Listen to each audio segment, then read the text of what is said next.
Hey everyone, Rick here. This video's got a lot to unpack. It's a little bit longer, probably about 45 50 minutes when it's done, but stay the course because I guarantee it's worth it.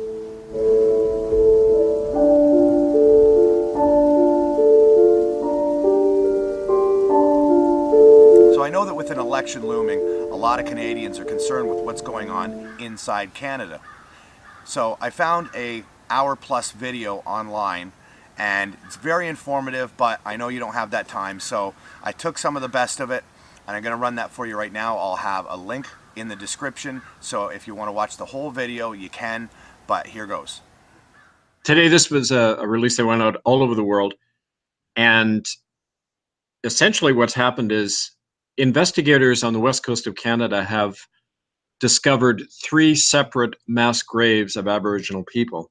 They've done some initial surveys and a lot of interviews of local people and have ascertained that these graves contain hundreds, if not the remains of possibly thousands of Native people over the years. Now, these graves are multi-layered. So, for example, at the lowest levels, you have people who died in the smallpox epidemics, the early 20th century. Then above that, you have children who were killed in the Indian residential schools. Most recently, women and others who were killed on the what's called the Highway of Tears in northern British Columbia, where a lot of Native families have gone missing. So people can see from this report, which you can see online, murderbydecree.com, go to ITCCS updates, and you can see the entire release. But the investigators report that these are, as I mentioned, burials that are laid on top of each other. Local Native people have known about these sites, but they've been threatened and silenced by the RCMP and their own tribal council officials. These grave sites are on the coast and also in the interior of British Columbia. And residents claim that the ones responsible for the killings and burials were the RCMP themselves and what they call private hit squads. And one witness observed an RCMP tactical unit burying bodies as recently as late March of this year. So in response to that, at 10 o'clock this morning, a formal request was issued by the tribunal looking into these crimes. It's called the International Tribunal for the Disappeared of Canada. And they made a formal request in New York at the UN Security Council and to the UN peacekeepers, asking that forensic specialists and peacekeepers be immediately sent to BC, to British Columbia, to aid in the investigation and to also attend the War Crimes Tribunal that's convened there on September 16th. Now, Prime Minister Trudeau and 20 others have been summoned already, and we'll in a minute show you the indictment and the summons. Can you see the public summons here on the screen? Yes, I can. This was issued on right a few days after Prime Minister Trudeau made his comment acknowledging genocide. Now, under the UN Convention on Genocide, once it is acknowledged and proven, the member states that are signatories to the UN Convention on Genocide are obligated, and here's the word, prosecute and punish. They must prosecute and punish genocide. So we acted on that convention, and this summons was issued under the Law of Nations to these individuals to appear before a tribunal on September 16th to answer questions about their complicity and knowledge of these crimes. Here's the Governor General, the Queen's representative, Julie Payette. She's the actual head of state in Canada. She can dismiss the government tomorrow. It's this colonial system. Justin Trudeau, Prime Minister. Luigi Bonazzo, Vatican Papal Nuncio. He's the top Vatican official in Canada. Liu She, he's the ambassador to the People's Republic of China.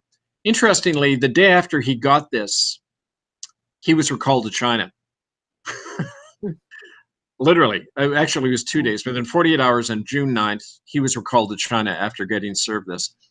These 2 officials of PetroChina, Richard Fadden, former director of the CSIS, Canadian Security Intelligence Service, they're like the CIA in Canada. Richard Fadden said over 10 years ago that the Chinese government was infiltrating the British Columbia government and subverting its operations to benefit China. He said that. Then he was forced to resign, but he's being summoned as a witness. All of these other people, RCMP officials, cardinals of the Catholic Church, this Michael Miller in Vancouver, he's a direct participant in the Ninth Circle and the 12 Mile Club. Fred Hiltz, again, same story. Bob Bennett, these individuals in the United Church, all directly involved in the West Coast 12-Mile Club child trafficking network. Now, these people are summoned to appear Monday, September 16th in Vancouver. And if they don't appear, they can be writs can be issued for their arrest, and the judgment may go against them, at which point a common law court can be convened, and they can be tried as war criminals. Here's the actual indictment. And the first count in the indictment says the government, Privy Council Office, the Crown of England, the Vatican, these churches are all involved in a deliberate, ongoing criminal conspiracy. And you see the chart, what they're doing here: committing a war of extermination, trafficking, harming, torturing children, occupying and exploiting the lands and resources of Native people, financially defrauding the people of Canada by falsely posing as churches to avoid tax-exempt status, to avoid taxation, rather, and then concealing all these crimes, obstructing justice. Royal Canadian Mounted Police, or they're called the Mounties sometimes. They're a national police force set up in the 19th century. Their stated purpose was to drive natives off the land to allow the railway to link up the country in the 1880s. And they're like a paramilitary force. They operate under their own jurisdiction, their own courts, and they've been at the forefront of the genocide. You know, they were the ones who gathered up the Native kids and brought them into these death camp residential schools. So they've been at the forefront of this whole genocide for sure. This is called the Highway of Tears, Highway 16. Prince Rupert here is a super port. It's being built largely with Chinese investment. A lot of Chinese colonists are being brought in illegally and settled in this whole area. And also, this area from Dawson Creek down to Kitimat here on the coast is the largest liquid natural gas pipeline ever built in Canada. It's a $40 billion project. It involves, this is LNG, liquid natural gas. It involves major companies, including, you can see down here, Royal Dutch Shell, Mitsubishi, Petronas from Malaysia, PetroChina, which is the largest oil company in China, and Korean Gas. They're the ones who are doing this pipeline. Now, if you look at where the pipeline is running and then look back at that map, the pipeline runs like this. It runs right along the Highway of Tears, right where a lot of Native people have gone missing.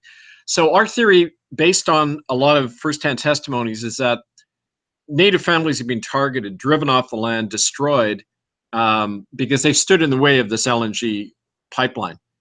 Now, it's amazing how, with all the criminality being exposed with our government, with other governments, with the elites, the international bodies, how things start to come together. Here I'm going to bring you a video that Guy Annabelle from the Capital Voice just recently did, and that's going to expand on exactly what's going on in BC. What I want to talk about tonight is economic treason. Economic treason by our Prime Minister, Justin P.J. Trudeau.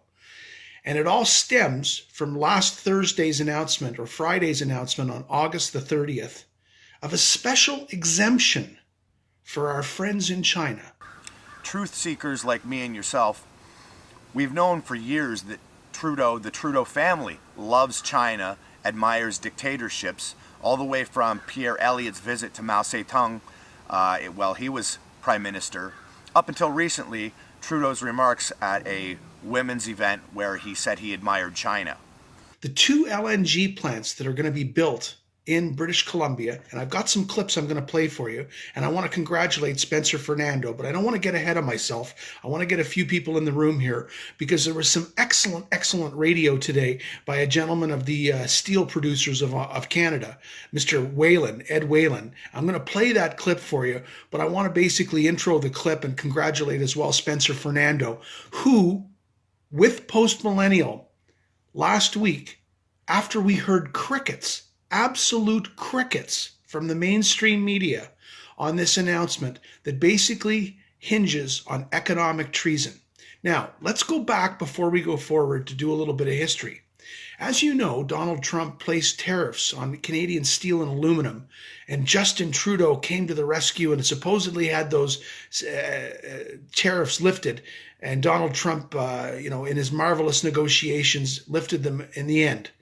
What was happening was China was dumping steel in Canada, relabeling it Canadian steel, and then we were shipping it off to the United States. It's called re-kitting, relabeling the steel.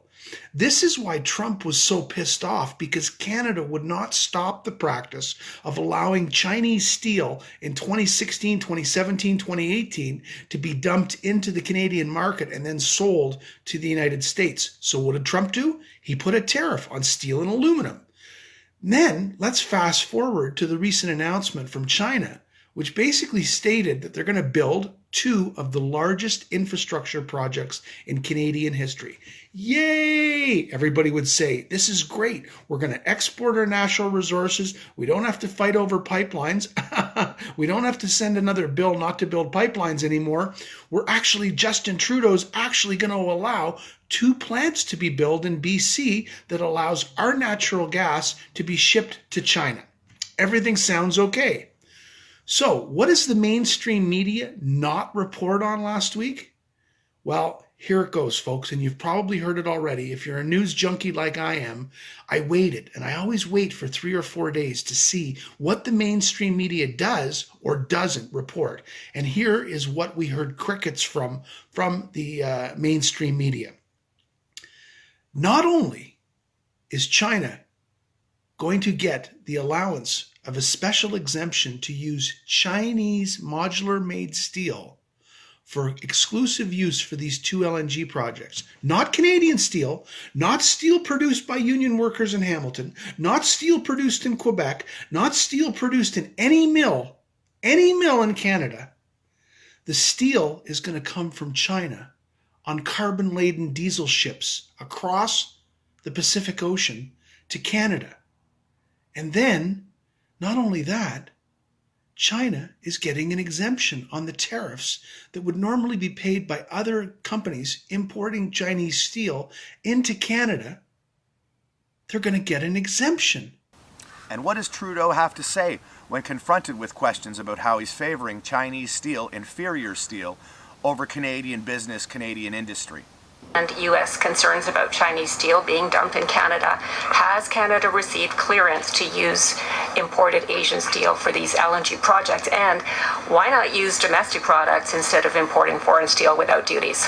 We have been steadfast supporters of the Canadian steel and aluminum industries. We knew when the Americans brought in unfair 232 tariffs on steel and aluminum that we had to stand strong, and that's why we brought in dollar-for-dollar countermeasures that ended up being effective. And we got the Americans to lift their punitive tariffs on Canadian aluminum and steel. We continue to support our industry, and we will always continue to support our industry. We're working with the Americans to prevent transshipment as well, and we will always look to use Canadian steel wherever possible in big projects like these. So Trudeau basically is selling out our steel industry by giving exemptions for Chinese steel for two of the largest LNG projects to be built in Canada by the Chinese for export of our national gas, which is great, to the Chinese people. That's fine. We're selling our natural resources. But Trudeau has sold out our construction industry, our steel industry, our pipe fitters, our plumbers, our electricians, because what they're going to do is they're going to basically build the plants in China and send them over here on ships and then just do final assembly. And I'm sure there will be thousands of temporary Chinese workers, engineers, and other people allowed into the country because it's their project and it will be built to their specifications. Now I'm guessing it's Trudeau's pro-China, anti-Canada stance, especially when it comes to the steel industry, and his complete lack of respect, lack of empathy, lack of action when it comes to the indigenous communities of this country. I'm believing that that is why he got booed down at the Labor Day parade in Hamilton. Oh, hey, hey. Ho, ho. Justin Trudeau, got to go. Hey, hey. Ho, ho. Justin Trudeau, got to go. Hey, hey. Ho, ho. Justin Trudeau, got to go. Hey, hey. Ho, ho. Justin Trudeau, got to go. So let's continue with a little bit more on what's going on in BC. We all know about foreign investment and how Chinese and other, primarily Chinese investment into real estate has caused a massive housing bubble and skyrocketing real estate prices.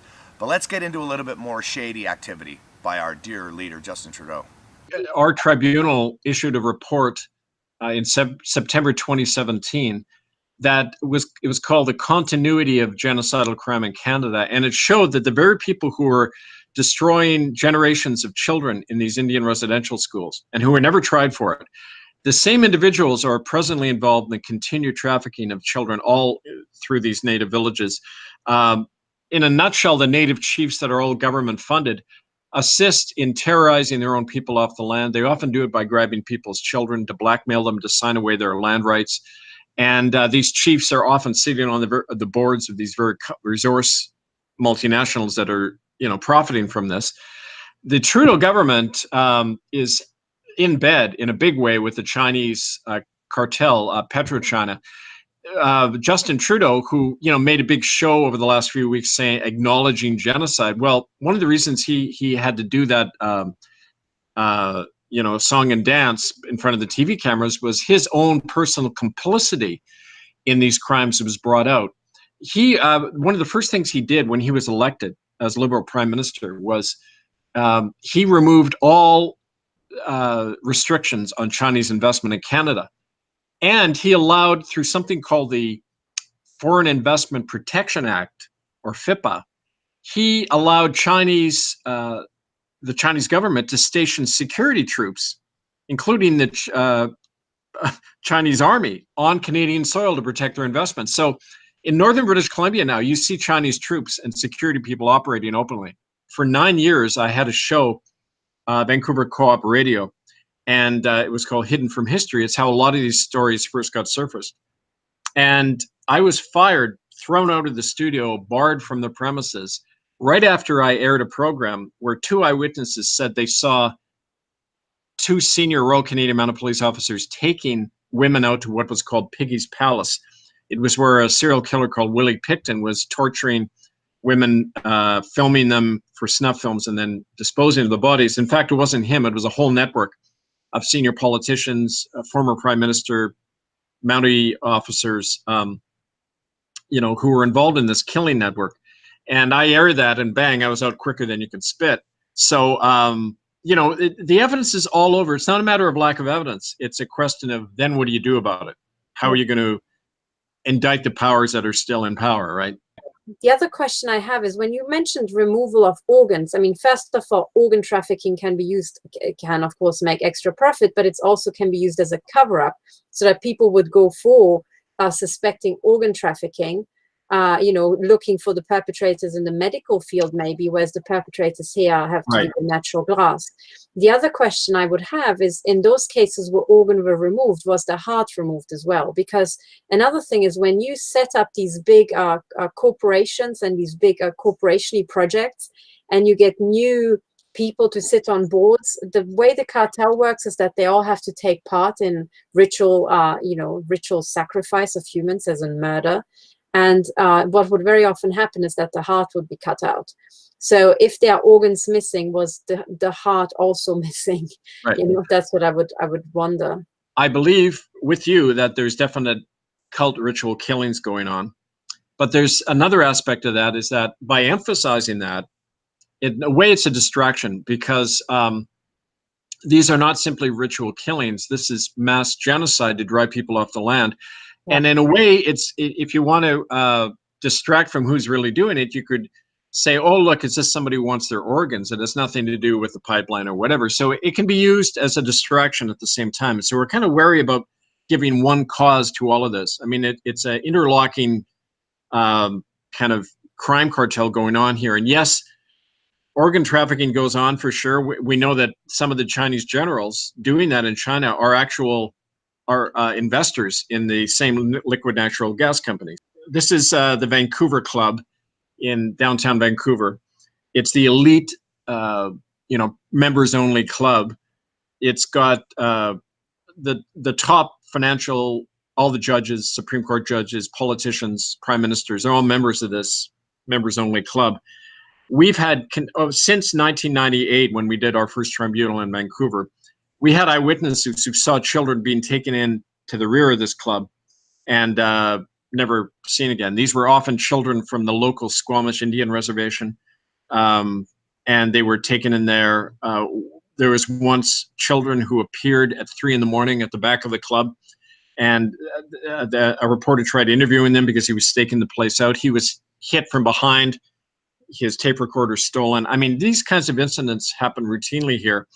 When we first exposed the Vancouver Club, a year later, from our sources, the abductions and the killings moved to private yachts off the coast of Vancouver, forming a thing called the 12-Mile Club, referring to the 12-mile territorial limit around Canada. Outside that limit, they would take the children and dispose of them in the ocean. So they're tied in very much with this thing as well. People like us that want to fight against evil really have to understand how evil things are on this planet. So a lot of us know the history of the elites, the shady, evil, satanic things that they do. But for those of you that are just joining right now that maybe haven't done that kind of research, here's a little refresher. In mid-October of 1964, kissing cousins Elizabeth and Philip paid a royal visit to a Catholic residential school for Aboriginal children in Kamloops, British Columbia, Canada. William Coombs was 12 years old at the time of the royal visit.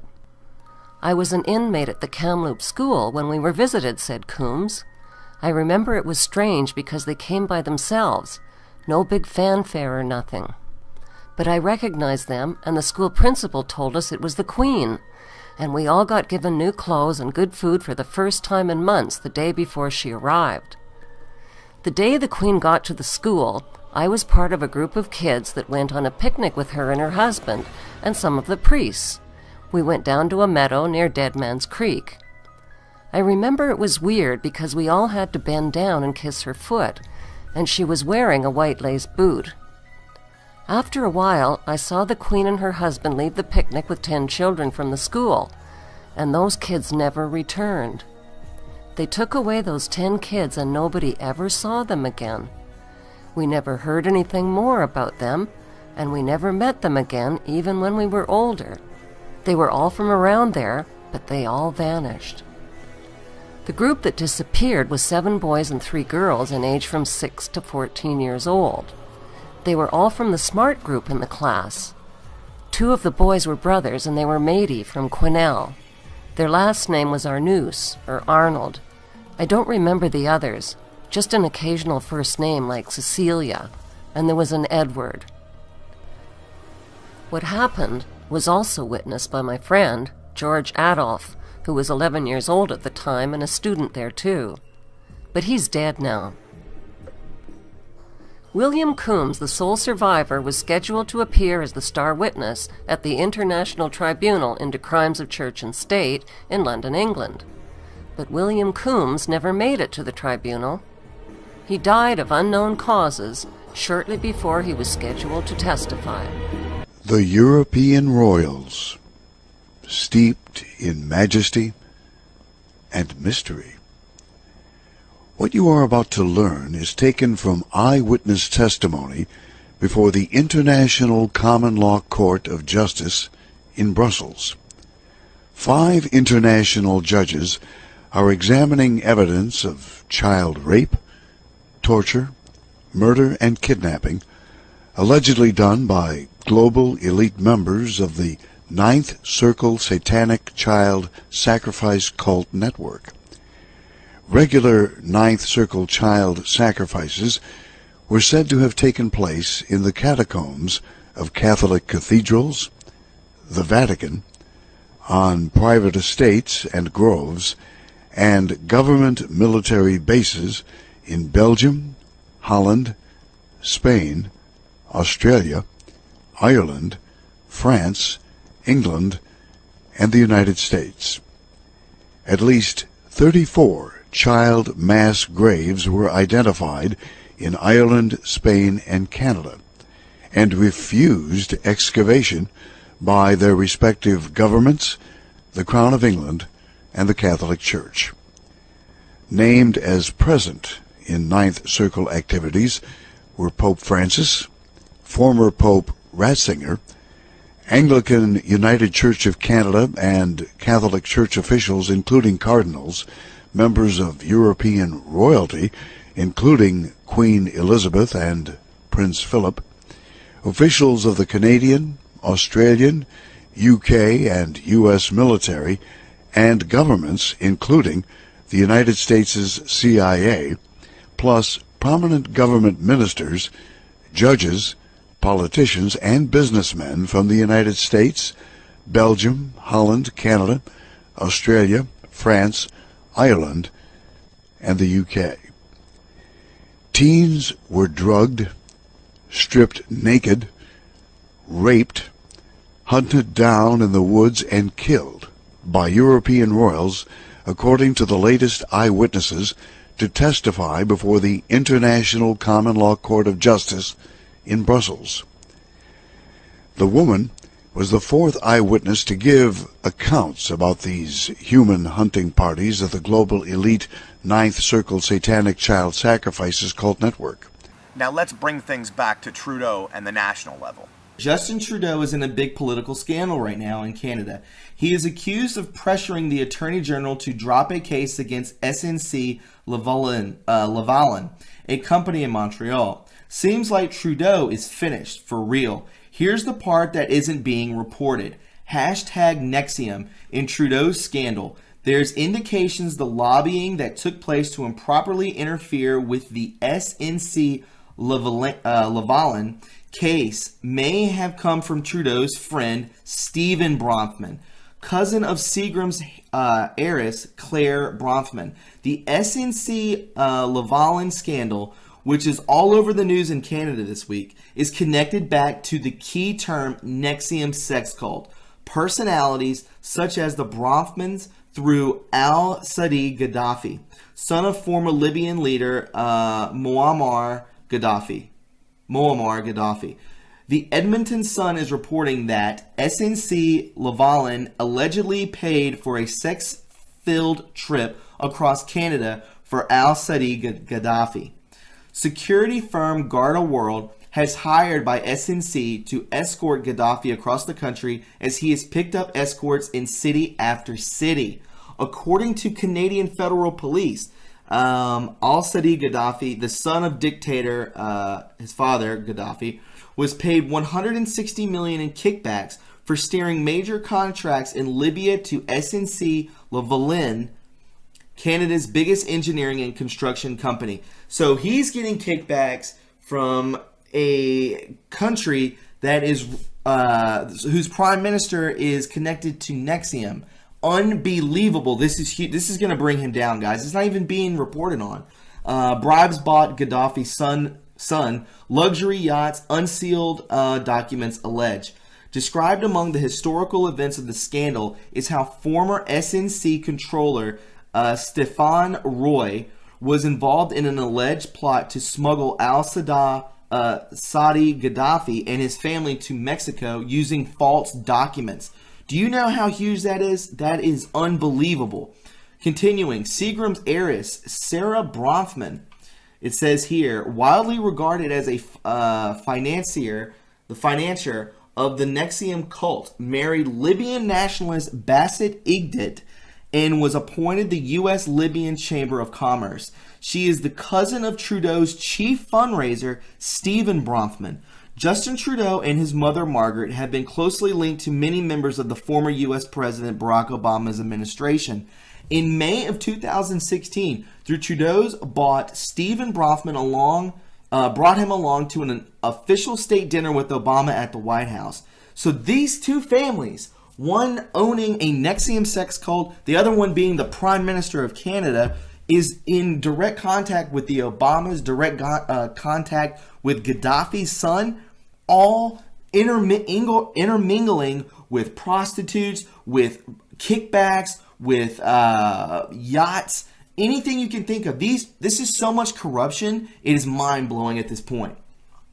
It remains unknown how all of this connects together, but a few things are clear. First of all, Justin Trudeau is all of a sudden facing the biggest political scandal of his time. Many Canadians are saying they believe Trudeau is finished as Canada's Prime Minister. Neil Bruce, the president of SNC, may have profited hundreds of millions of dollars as a result of kickbacks and bribes with Libya. Bruce is a business partner of Stephen Bronfman, the cousin of Seagram's heiress, Sarah Bronfman, who is linked to Libya and the Nexium sex cult. I find it of particular relevance that our POTUS, real Donald Trump, was one of the first world leaders to call out Trudeau as a problem. Absolutely. He did not hesitate to do so, yet did not hesitate to do so, yet was criticized by liberals at the time. Looking back, it seems like Trump's sixth sense is proving accurate again. With all this overwhelming evidence, why aren't things like this highlighted across the board day after day like Russiagate was, the nothing burger that Van Jones admitted to on Project Veritas Hidden Camera? Why is the mainstream media not covering this week after week after week? Why are they giving Trudeau a pass? It's clear that they let us off the hook for a very good reason, because we paid them $600 million. Now, fortunately, there are people that are talking about it. There are people that are exposing it. And they're not doing it with $595 million of funding. They're doing it with little to no support at great personal expense and being demonized by our enemies. Let's talk about how the Trudeau Foundation uses pedophilia symbols that are recognized by the FBI. Wield that power! Wield that power! Why are you on Jeffrey Epstein's flight log list? Why are so many of your friends convicted pedophiles? That was Justin Long of Yellow Vest Canada, Hamilton area. Now we're going to jump halfway across the world and look at some other people that are protesting their governments. China is an evil party. Hong Kong, no more to stand with China. We need independence. Yep. And what's your message to? Have you seen Donald Trump? Do you think he should step in? Donald Trump don't trust China. China is asshole. Now I ask you, what's the difference between the two protesters, between the two movements? One group of people are protesting incoming communism. The other is protesting to leave communism. So what's the difference? Some of the people out there are going to say, well, racism, anti-immigrant sentiment. Now, if we're going to go that route, we're going to have to look at the foreign policies of the Chinese government. The Chinese government is much less susceptible, much less inclusive, much less willing to diversify their nation with mass migration. Matter of fact, the Chinese government is holding hundreds of thousands, if not millions, of Muslims in camps on their western borders. So why the double standard between protesters in Hong Kong and protesters in Canada? It's because pro-government sentiment is not the only thing that you can buy. The federal government announced today a push to put an end to hate and discrimination in our country. We strongly believe that we're stronger as a country when we bring everybody up to the same starting line, and that's what today's announcement is about. A strategy that government officials are dedicating $45 million to over 3 years. This is a first start, but a very good one. As I say, fighting racism is a short-term, mid-term, and long-term strategy. Money anti-hate advocacy groups say is a good first step. Do you think $45 million over 3 years is enough? There's never enough resources to deal with hate, but it's a huge, good start. And there are community groups out there that can do so much with that kind of funding. Hey, Mr. Farber, do you mean community groups like this?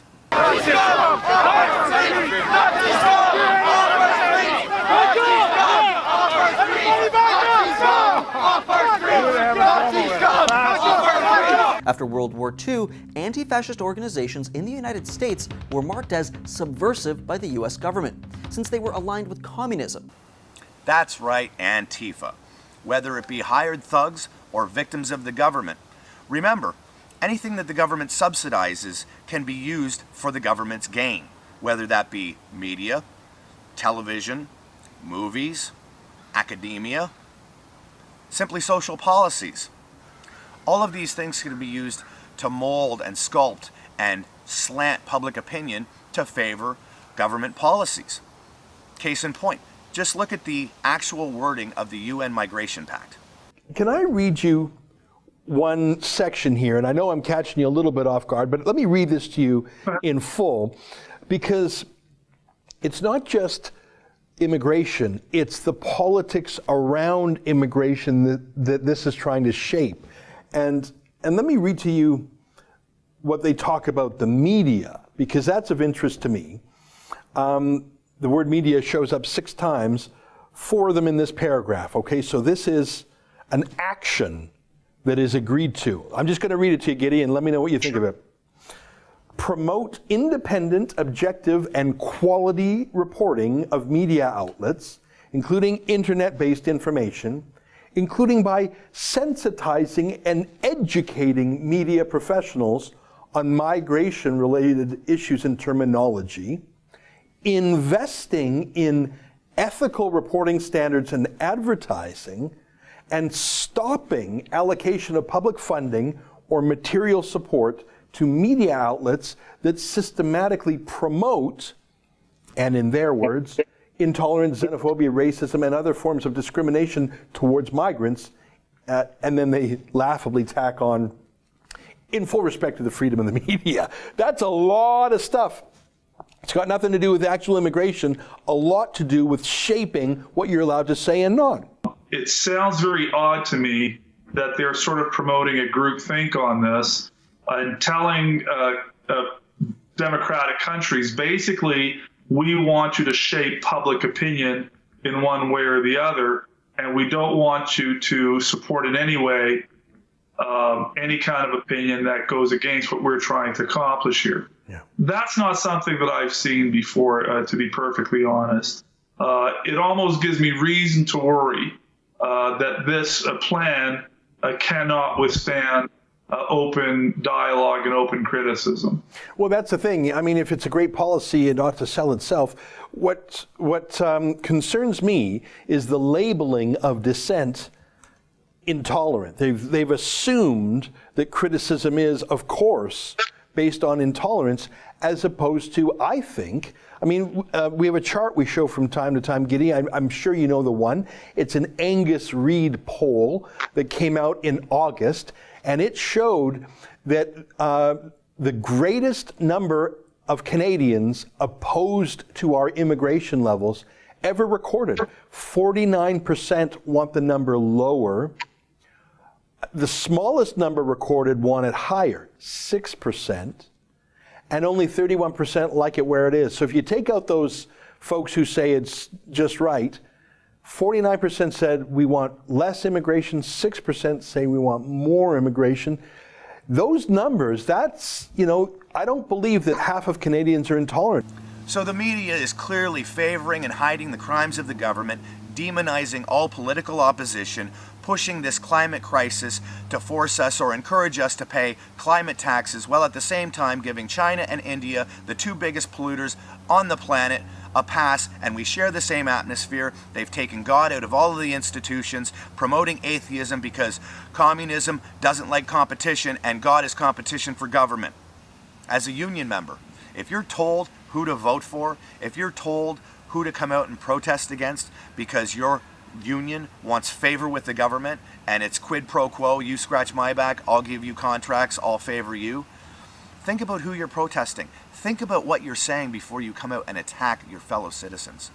And to the Indigenous, you're not going to get an equal share in a global regime. Your voice is going to be watered down. You're going to become that much less of a voice. But if you keep it on a national level, if you keep a sovereign nation, then you can work with the other people in that nation to get a fair shake, to get a better deal. We can't erase the past. We can't undo the past. And there's no way that you're going to be able to take all your land back and wipe all of us out and think that you're going to keep that for yourselves. Just like the pro-Palestinians, from the river to the sea, Palestine must be free. You can't undo and wipe out millions and millions of people that are already there. That's genocide.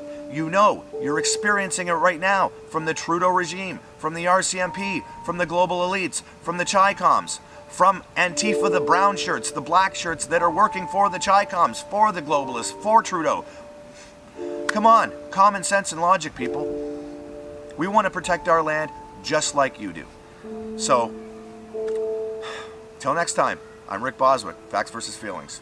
Take care.